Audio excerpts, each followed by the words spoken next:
पत्थरों को तराश कर उनकी अजीबो गरीब शक्लें बनाकर उनके आगे टन टन पै पै करने वाले भी अक्सर मेरी पोस्ट के नीचे कमेंट करते हुए हम मुसलमानों को टारगेट करके ये कहते हैं कि तुम मुसलमान भी पत्थरों की इबादत करते हो, मूर्ति की इबादत करते हो, यानी काबा शरीफ की इबादत करते हो। अबे बकरी चोर, टारगेट कौन कर रहा है ये साफ दिख रहा है। अपने चैनल पर खुद जाके देख, पाकिस्तान के रिलीजन से ज्यादा तूने हिंदू रिलीजन पर कमेंट किए हैं और वीडियो बनाई है, और मूर्तियों की पूजा करने वाले तुझे टन टन करने वाले लगते हैं। यार ये तो हम है जो हर रिलीजन की इज्जत करते हैं, किसी बाहर के बंदे को ये बात मत बोल देना।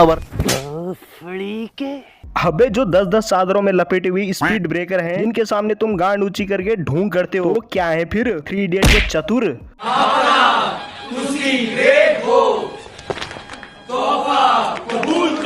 अबे भाई अगर तू रिलीजन की इज्जत करता ना तो तेरे ऊपर मेरी 3 वीडियो ना होती।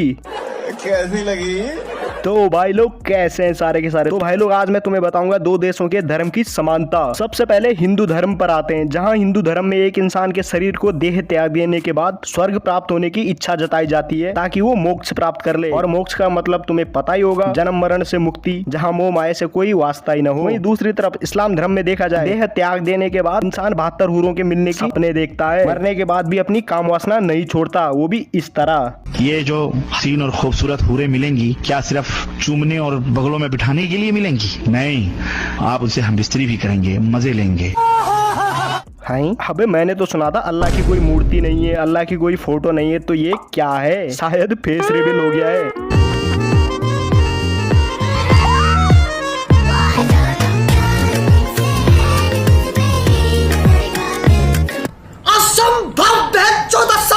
अब जो सामने रखा हेलीकॉप्टर है उसमें बैठकर 72 हूरों के पास जाया जाएगा।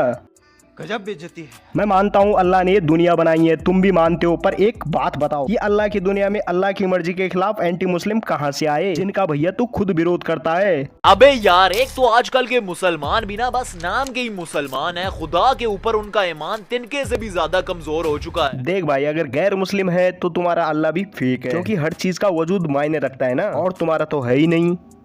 क्यों हिला डाला ना।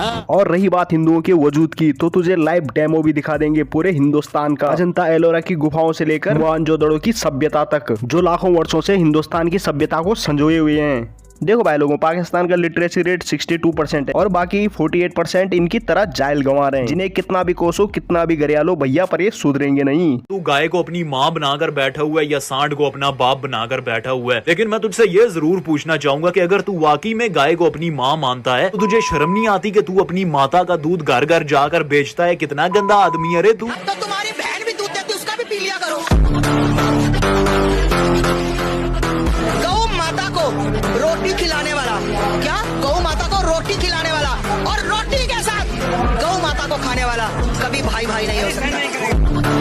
तो मनुष्य ईद की रात में पैदा हुआ सुअर है, जिसने खुद के रिलीजन से ज्यादा दूसरों के रिलीजन पर ज्यादा इंटरेस्ट लिया है, और उसे पढ़ने या समझने में नहीं बल्कि उसका मजाक उड़ाने में। देखो भाई लोगों, हमारे भारत में NCERT CBSE की किताबें पढ़ाई जाती हैं ताकि बच्चे आगे जाकर अपनी संस्कृति के बारे में सीखे, डॉक्टर, इंजीनियर और बिजनेसमैन बने और देश का नाम रोशन करे। वहीं दूसरी तरफ हमारे बगल वाले देश में बचपन से ही बच्चों के दिमाग में ये बातें डाल दी जाती हैं कि हिंदू धर्म, सिख धर्म हमारे दुश्मन है। मेरे पास मुताला पाकिस्तान बुक है और ये 11वीं और 12वीं जमात के लिए है। पेज नंबर 33 पे ये लिखा हुआ है, इंसानियत दुश्मन हिंदुओं और सिखों ने हजारों बल्कि लाखों औरतों, बच्चों, बूढ़ों और जवानों की इंतहाई बेदर्दगी और संगदिली से कत्ल किया और बेआबरू किया।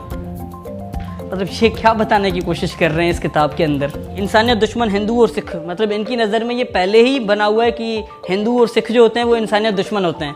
और नहीं, बचपन से ही जिहाद करना सिखाया जाता है ताकि आगे जाकर जिहादी बने, दूसरों के धर्म के खिलाफ जहर उगलना सीखें। जिहाद करना चाहिए, हाँ जी। किसके साथ? काफिरों के साथ करना काफिर चाहिए। कौन है? काफिर जो इस्लाम को नहीं मानते। इसे कहते हैं काला अक्षर भैंस बराबर। वो इनकी भाषा में कहते हैं ना कि एक जिहादी जिहाद करना नहीं छोड़ता, वैसे ही ये सुअर है। इसे इतनी वीडियो में बाकायदा समझा दिया है कि ना कर, फिर भी ये दूसरे दिन यूट्यूब पर आकर हगना स्टार्ट कर देता है। कुछ लोग हैं जो कि मेरे कमेंट्स और डीएम्स में आके ये बोल रहे हैं कि बेटा डरा करो हमसे, वरना बहुत मारेंगे जिस दिन मिल जाओगे, ये वो ETC जो भी है। अरे भाई साहब, वो सब तो ठीक है, लेकिन ये क्या था बे? समझ गया। हाँ समझ गया ना, तो भूसड़ी के पूछ क्यों रहा है? अबे बकरी चोर, वो कैंची की बात कर रहा है, कैंची की, जिससे तेरी नुन्नी काटी गई होगी बचपन में। इतना तो तेरी समझ में आ ही गया होगा। सलमान निकाल के उसके ऊपर काला रंग करके तेरी माँ बहन के सामने रखें तो तेरी माँ उस पे दूध चढ़ाना शुरू कर देगी और तेरी बहन उसका दूध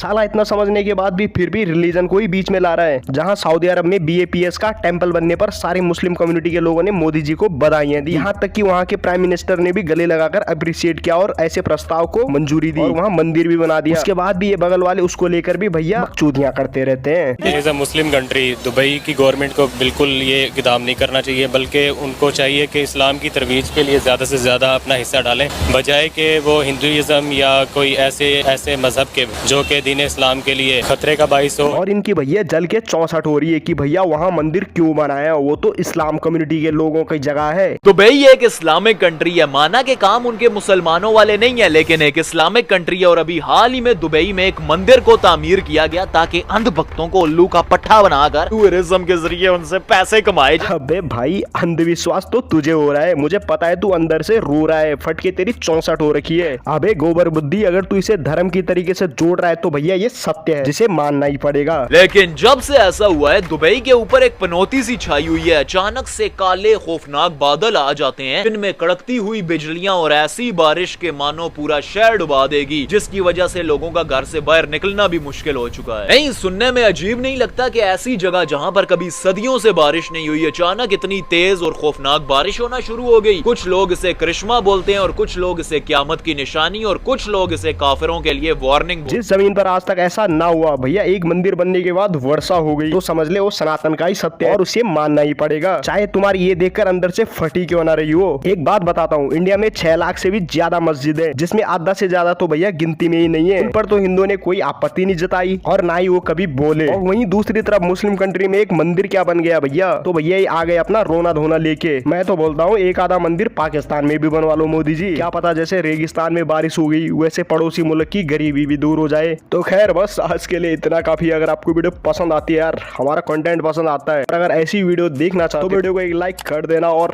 कमेंट भी कर देना आपको वीडियो कैसी लगी, और ज्यादा पसंद आती तो शेयर भी कर देना। और अगर नए आए हो मेरी वीडियो पहले बार देख रहे हो तो चैनल को सब्सक्राइब जरूर कर देना, बगल में घंटी है उसे भी दबा देना। तो चलो मिलता है अगली वीडियो में एक नए टॉपिक के साथ, तब तक के लिए बाय बाय।